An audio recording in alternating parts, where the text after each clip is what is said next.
The year is 2011. The Libyan desert crackles with tension as a British military helicopter touches down at a remote location. On board are not just standard soldiers, but members of the UK's most secretive special forces unit, Squadron. Their mission, a top-secret rendezvous with rebel leaders fighting to overthrow the ruthless dictator, Muammar Gaddafi. But the operation goes disastrously wrong. Locals, unaware of the clandestine meeting, spot the soldiers and panic. Rumors of pro-Gaddafi forces run rampant. The Squadron operatives are detained, their identities compromised, their existence suddenly thrust into the spotlight. A tense flurry of international diplomacy ensues. Behind closed doors, frantic negotiations take place to secure the release of these highly specialized operatives. Finally, they are freed, but the damage is done.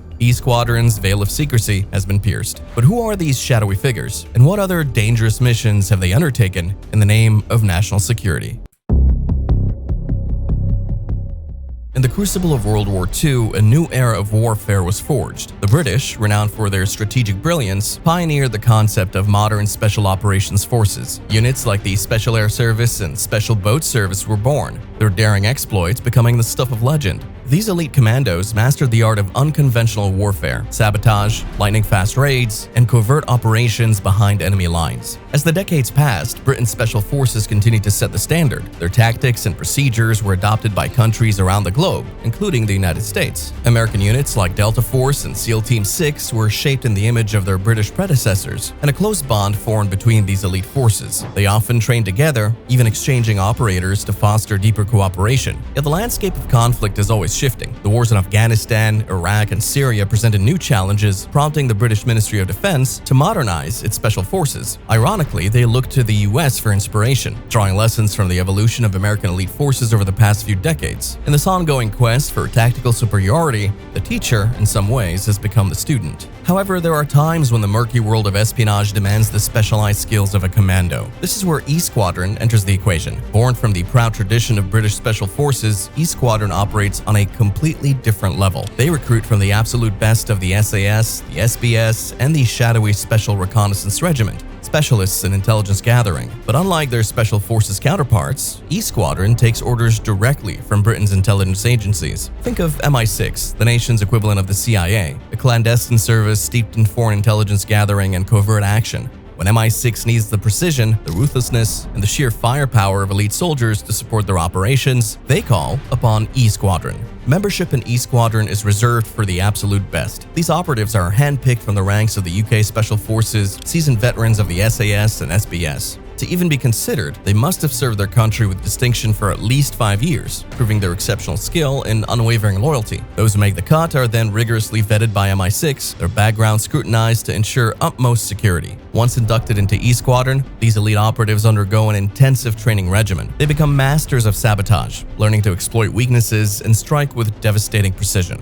Surveillance becomes second nature as they refine the art of blending into the background, observing unseen. Squadron operatives are experts in close quarters combat and VIP protection, ready to defend those they're sworn to shield. But their skills go beyond the physical. Clandestine infiltration is their specialty. Imagine them perfecting the art of high-altitude parachuting from civilian aircraft or practicing covert landings from submarines. They're ready to appear and disappear without a trace. So what kind of missions does Squadron undertake? The truth is cloaked in layers of secrecy. There are whispers of dangerous arrests of war criminals in the Balkans, even rumors of targeted assassinations, but the official records remain sealed. The true value of Squadron lies in their adaptability. They're trained for the widest range of scenarios, armed with a unique blend of military expertise and intelligence tradecraft. And perhaps most importantly, Squadron operatives are masters of disguise. They operate in plain clothes, their true identities concealed behind a maze of false documents and personas. This allows them to move within hostile territories, becoming ghosts when necessary. Their work even extends to supporting MI6 officers in extraction and undercover operations. While we picture MI6 agents as the epitome of suave sophistication, sometimes even the best laid plans go awry. That's when Squadron steps in, providing the muscle and tactical expertise required for a daring rescue. Squadron's missions read like scenes from a thriller novel, blurring the lines between soldier and spy. They've ventured into Afghanistan's treacherous Hindu Kush mountains, accompanying MI6 agents on clandestine meetings with anti-Taliban fighters. Their presence was pivotal during the 2011 Libyan uprising, where they supported the toppling of Gaddafi's brutal dictatorship. But one operation stands out as a stark reminder of the dangers they face. In 2011, a team of 6 weeks, E Squadron operatives and their MI6 counterparts embarked from a secret base in Malta. Their destination was a remote rendezvous point deep within the Libyan desert. A specially modified Chinook helicopter, equipped with long-range fuel tanks and signal jamming technology, ferried them across the dark waters of the Mediterranean.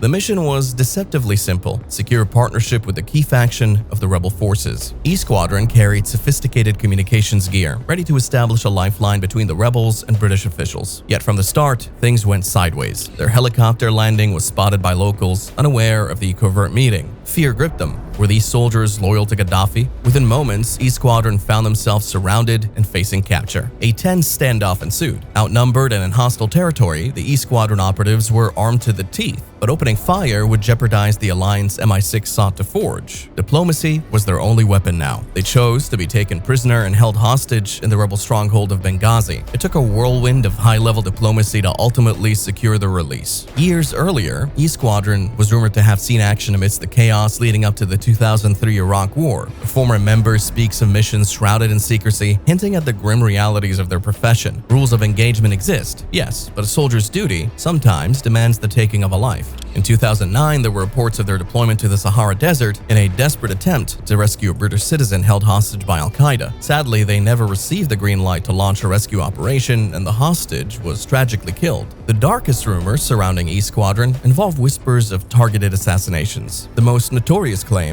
connects the tragic death of Princess Diana to MI6. Her 1997 car crash, a former officer claims, bears a chilling resemblance to a proposed operation against Serbian President Slobodan Milosevic, a plan involving blinding his driver with a strobe light. MI6 categorically denies involvement in Diana's death, yet they admit the existence of a different plot, hastily abandoned, against another Balkan target. These are just examples, brief snapshots hinting at a much wider scope of operations. E Squadron's expertise is likely in high demand across the global stage. E Squadron exists within multiple layers of secrecy, making any breach all the more devastating. In 2021, a careless slip-up sent shockwaves through the intelligence community. An email meant only for select eyes leaked the names of E Squadron members alongside other Special Forces personnel. This wasn't just a simple data spill, this was a potential catastrophe. Imagine the fallout: ongoing missions abruptly compromised, their covert nature exposed to hostile forces. Operatives in the field, their identities now compromised, face a heightened risk of capture or targeted attacks. The full consequences of the security breach remain unclear, but the potential for disaster is painfully obvious. This single email, this one careless mistake, has put lives at risk and cast a shadow over Britain's most sensitive operations. Though MI6 routinely denies arming its officers or conducting covert military operations, history tells a different story. The accounts of former employees, particularly those who cross paths with E Squadron, reveal a clandestine world where the lines between soldier and spy become blurred. E Squadron is the UK's ultimate trump card, a hidden force deployed when diplomacy fails and warfare becomes too risky. Their very existence is a closely guarded secret, but their impact is undeniable. Do you think they're necessary to protect our interests? Let me know your thoughts in the comments below. If you found this dive into the world of E Squadron fascinating, smash that like button and subscribe to the channel. Also hit that notification bell so you won't miss our next exploration. It's going to be epic.